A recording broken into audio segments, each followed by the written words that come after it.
নমস্কার, শুরু করলাম আজকের চতুর্থ স্তম্ভ। আমি ইন্দ্রাণী। যত কাণ্ড এখন কাঠমান্ডুতে নয়, সব খবর এখন অযোধ্যাকে ঘিরেই, সবটাই রামকে ঘিরে আলোড়িত। পুরো ভারত না হলেও উত্তর ভারত তো বটেই।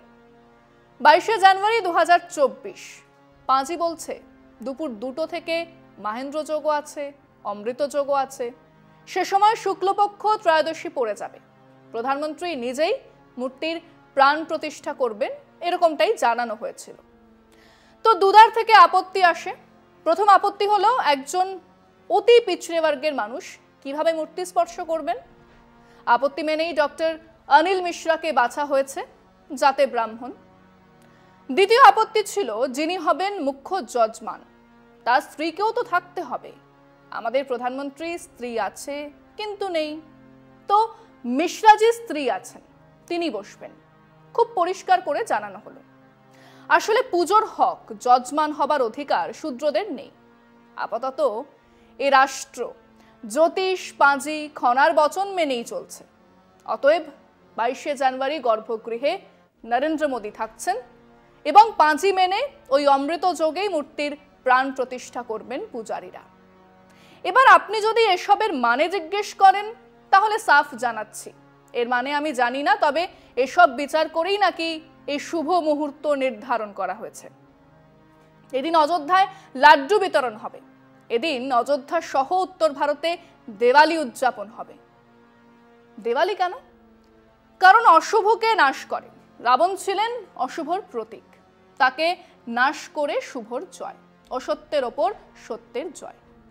এবং তারপর রাজা রাম, লক্ষণ, হনুমানকে নিয়ে ফিরছেন অযোধ্যায়। অযোধ্যার মানুষজন খুশি, তাদের অন্নের অভাব নেই, তাদের বস্ত্র বাসস্থানের অভাব নেই। লক্ষ্মী সে রাজ্যে সদা বিরাজমান। সে রাজ্যে অভাব ছিল শুধু পরম পুরুষ রামের, তিনি আসছেন। রাজ্যের মানুষ খুশি, তাই দীপ জ্বালানো হচ্ছে প্রত্যেক অঙ্গনে, প্রত্যেক দেউড়িতে, প্রত্যেক বাটিকায়। রাজপথে বা গলিপথের ধারে মিষ্টান্ন তৈরি হচ্ছে।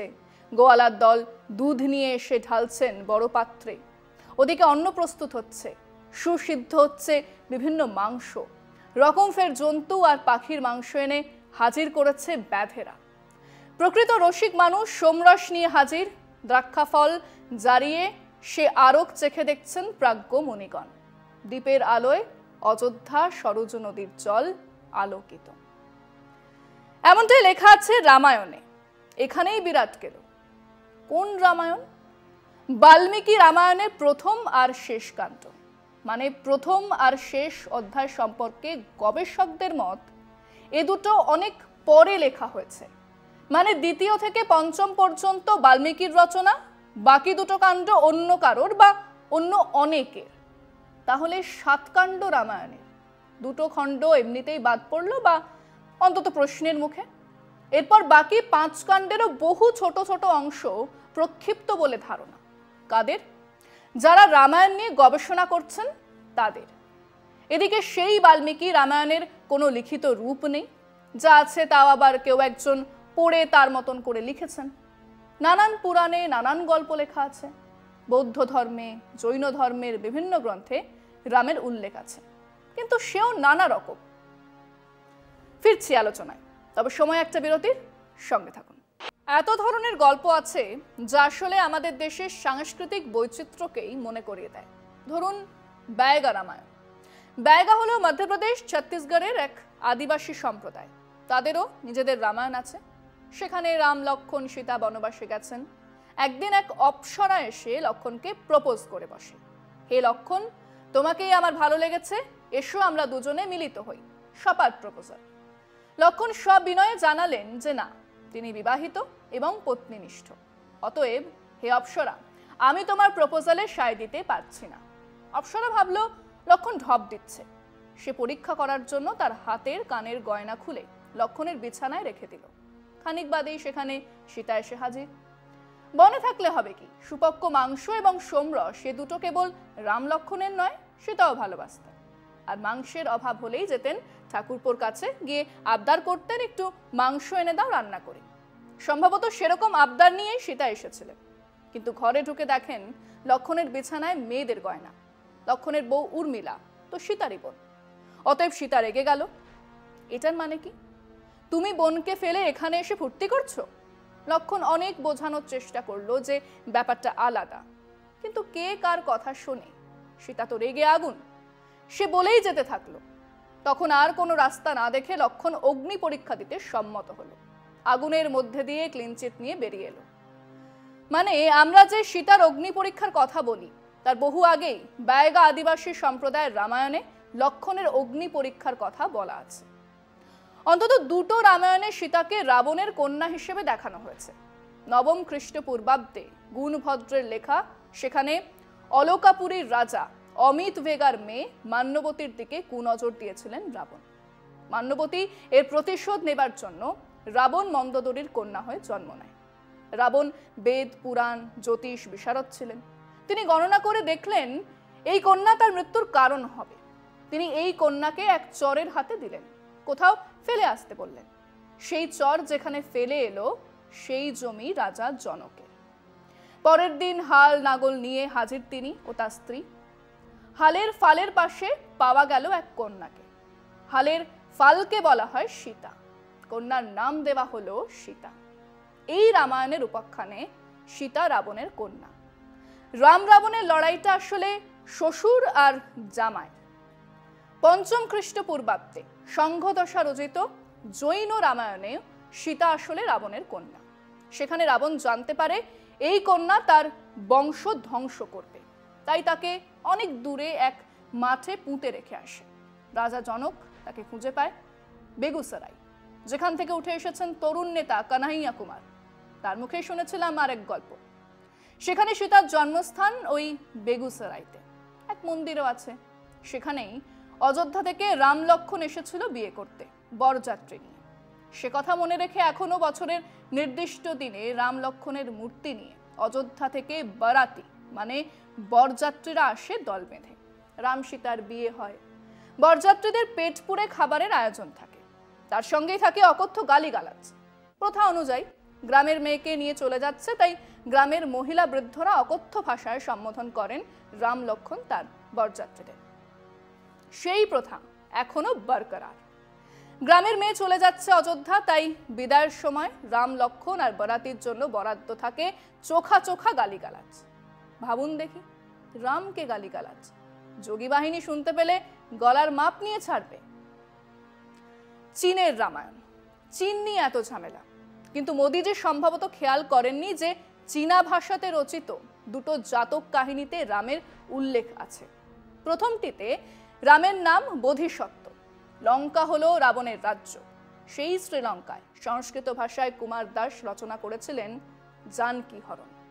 সে উপাখ্যানে রাবণকে এক অত্যাচারী রাজা হিসেবেই দেখানো হয়েছে, কিন্তু বৌদ্ধ ধর্মের প্রতিষ্ঠার সাথে সাথে ওই রামায়ণের কাহিনী অস্বীকার করে রাবণ হয়ে ওঠেন এক পরম বিদ্বান, বেদবত্তা, এক বৌদ্ধ ভিক্ষু।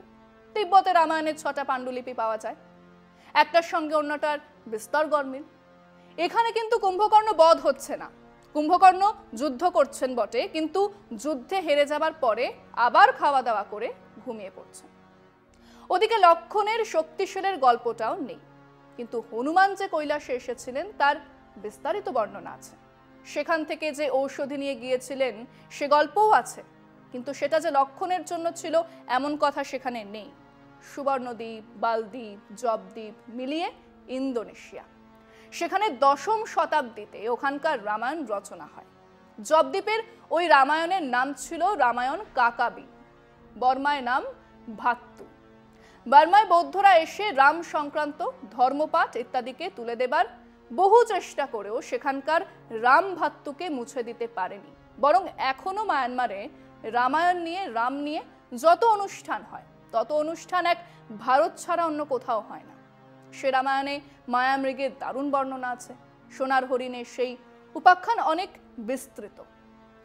রামায়ণের প্রভাব প্রথমে চীনে বৌদ্ধ ত্রিপিটকের সঙ্গে যায়, তারপর সেই কাহিনী চলে যায় চীন থেকে জাপান। তারিয়ানাও ইয়াসৌরি প্রথম রামায়ণ কাহিনীটা লেখেন, যা ছিল বেশ সংক্ষিপ্ত।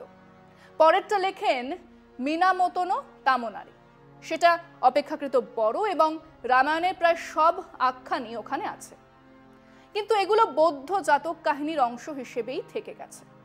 1500-1600 শতাব্দীতে রামায়ণের গল্প পৌঁছয় মালয়েশিয়াতে। সেখানে রামায়ণ লেখা হয়, নাম ইয়াকত সেরি রাম। পরে রামকথার পাঠানিপাঠ আর শ্রীরাম বলে আরো দুটো রামায়ণ লেখা হয়। এই রামায়ণগুলোতে হনুমানের বিরাট ভূমিকা। হনুমান ছাড়া মালয়েশিয়ার রামায়ণ এক ছটাক গয়না। ব্যাংককের প্রথম রাজার নাম ছিল রাম। তিনি তার সভাকবিদের দিয়ে এক রামায়ণ রচনা করেন। 1785 খ্রিস্টাব্দে লেখা এই রামায়ণের নাম রামকীন। এই রামায়ণে আবার প্রচুর এমন গল্প আছে যা রামায়ণে ছিল না, এবং বাইরের দেশে রামায়ণে যে বৌদ্ধ ধর্মের প্রভাব দেখা যায় সেই প্রভাব রামকীনে নেই। সপ্তদশ শতাব্দী থেকে ঊনবিংশ শতাব্দীর মধ্যে রচনা হয়েছে ফিলিপাইন্সের রামায়ণ, নাম মহারাদিয়া লাউনা, মহারাজা রাবণ। নামেই বোঝা যাচ্ছে এখানে গল্প শুরু আর শেষ রাবণকে নিয়ে। এও এক নতুন আখ্যান। মধ্যে রামের বিয়ে, বনবাস, লড়াই সবই আছে। ফিরছি আলোচনায় একটা বিরতির পর, সঙ্গে থাকুন। লাওসে বৌদ্ধ প্রভাবে 4 রামায়ণ রচনা হয়েছে, ফ্রলাক ফলাম, খায়া, পাম্মচক আর লঙ্কানি। এখানেও রাম বৌদ্ধ জাতক হিসেবেই প্রতিষ্ঠিত। টার্কির খোটানে এক রামায়ণ পাওয়া যায়, খোটানি রামকথা।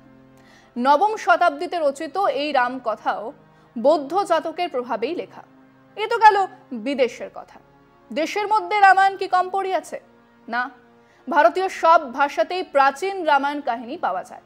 এক একটা ভাষায় একাধিক রামায়ণ, তার গল্প আলাদা, আখ্যান আলাদা, সময় আলাদা, স্থান আলাদা। ধরুন তেলেগু রামায়ণ। 1200 শতাব্দীতে বুদ্ধরেড্ডির রঙ্গনাথ রামায়ণ ছাড়াও তেলেগুতে ভাস্কর রামায়ণ, ইয়ানা রামায়ণ, মল্ল রামায়ণ, অচ্যুতেন্নু রামায়ণ, কট্ট বরদারাজু রামায়ণ ইত্যাদি 1 ডজন রামায়ণ আছে।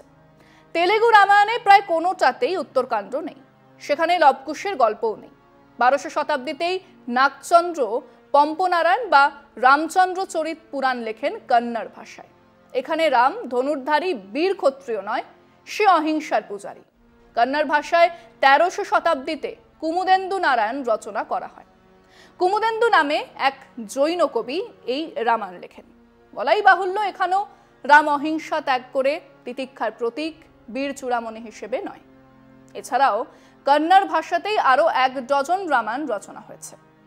এডুয়ৎসন 1600 শতাব্দীতে বিখ্যাত মালায়ালাম আধ্যাত্ম রামায়ণ রচনা করেন। কেরালার জনজীবন, তাদের সংস্কৃতি এই রামায়ণের ছত্রে ছত্রে। অহমিয়া রামায়ণে মোদ্দা 4টে ভাগ: পদ রামায়ণ, গীতি রামায়ণ, কথা রামায়ণ, কীর্তনিয়া রামায়ণ। কোথাও রাম বৈষ্ণব, কোথাও রাম ক্ষত্রিয়, কোথাও রাম সীতার কাহিনী রোমান্টিকতায় ভরা। হিন্দি সাহিত্যে তুলসীদাসী রামায়ণ ছাড়া 35-36টা প্রাচীন রামায়ণের খবর পাওয়া যায়। আকবরের সময় বেনারসের অশ্বীঘাটে বসে তুলসীদাস যে রামায়ণ রচনা করেছিলেন তাই এখনো পর্যন্ত আসাম, বাংলা বাদ দিলে উত্তর ভারতের মূল রামায়ণ, যা বিজেপি RSS এর ভারী পছন্দের।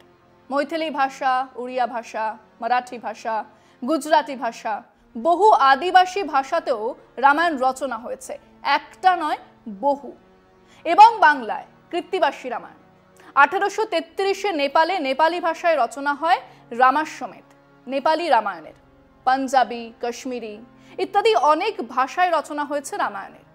গবেষকদের অনুমান সারা পৃথিবীতে 350-রও বেশি প্রাচীন রামায়ণ আছে। সেই সব রামায়ণের নির্যাস একটাই: অসত্যের ওপর সত্যের বিজয়, অন্যায়ের ওপর ন্যায়ের বিজয়। কিন্তু তার স্থান আলাদা, নানা রকম। কল্পনার রথে ছিল 108টা ঘোড়া, সে তার মতো ছুটেছে। কোথাও রাম শাক্ত, কোথাও রাম বৈষ্ণব, কোথাও রাম ক্ষত্রিয় বীর চূড়ামণি, কোথাও অহিংসার পূজারী। কোথাও সীতা জনকের আসল কন্যা, কোথাও জনকের পালিতা কন্যা, কোথাও রাবণ দুহিতা। কোথাও রাম সাত্ত্বিক, ফলমূল কন্দ আহরণে ব্যস্ত। কোথাও রাম লক্ষ্মণ সীতা একসঙ্গে সুপক্ক মাংস খাচ্ছেন এবং সোমরস পান করছেন। সীতা নিজ মুখে সেই সোমরসের গুণ বর্ণনা করছেন। কোথাও হনুমান কেবলই রাম ভক্ত, কোথাও রামের দিক নির্দেশকারী। 22শে জানুয়ারি প্রাণ প্রতিষ্ঠা করার আগে আমরা কেবল এইটা জানতে চাই যে আপনারা কোন রামের কথা বলছেন। 350 রাম, সীতা হাজির আপনাদের সামনে। কোন রাম? যোগীরাজ্য যেখানে রেফ্রিজারেটরে গোমাংস রাখা আছে বলে মানুষকে 1 লাখ আহমেদকে জ্যান্ত পুড়িয়ে মারা হয়, সেই যোগীজি জানেন, মোদিজি জানেন এমন রামকথা আছে যেখানে বলা হচ্ছে রাজা জনকের 4 কন্যা সীতা, উর্মিলা, মান্ডবী আর সুতকীর্তির সঙ্গে রাম, লক্ষণ, ভরত, শত্রুঘ্নর বিয়ে দেন। বিয়ে তো হয়ে গেল, পরদিন সকালে এবার তারা বশিষ্ঠ মুনির সঙ্গে রওনা দেবেন অযোধ্যা। সেখানে রাজা দশরথ অপেক্ষা করছেন। এদিকে সেই সকালেই রাজা জনকের দূত খবর দিলেন, মহারাজ তিনি আসছেন। কে? ঋষি পরশুরাম। অমনি রাজা জনক আদেশ দিলেন পঞ্চশারদীয় সেবার। সেটা কি? 17টা 5 বছরের কম বয়সী গরুর মাংস রান্না করে মুনি ঋষিদের খাওয়ানো। পরশুরাম ও তার শিষ্যদের এলে তাদের সেই খাবার খাওয়ানো হলো। এও রামায়ণেই আছে। গুজরাটে মোদিজির দেশে মদ্যপান নিষেধ। এদিকে এক রামায়ণে সীতা আক্ষেপ করছেন যে 14 বছরের বনবাসে তার সুপক্ক মাংস আর সোমরস জুটবে কিনা সন্দেহ আছে। এটাই ভারত। এখানে রাম থাকে হৃদয়ে, যার যার নিজের মতন। তাকে এক মন্দিরে বেঁধে ফেলার সাধ্য কার? হরপ্পা মহেঞ্জোদারোর আগেও নাকি সভ্যতা ছিল, সেখানেও নিশ্চয়ই বহু স্থাপত্য ছিল, আজ আর চিহ্ন মাত্র নেই। অথচ থেকে যাবেন রাম নিশ্চয়ই, থেকে যাবেন অন্যায়ের বিরুদ্ধে ন্যায়ের লড়াইয়ের প্রতীক হয়ে, আসুরিক বৃত্তির বিরুদ্ধে মানবিক আচরণের প্রতীক হয়ে। আমাদের রাম, আমাদের হৃদয়, সেই বৈষ্ণব বিষ্ণুর সেই 7ম অবতার, যার কথা জাতির পিতা বলে গেছেন সে কবে।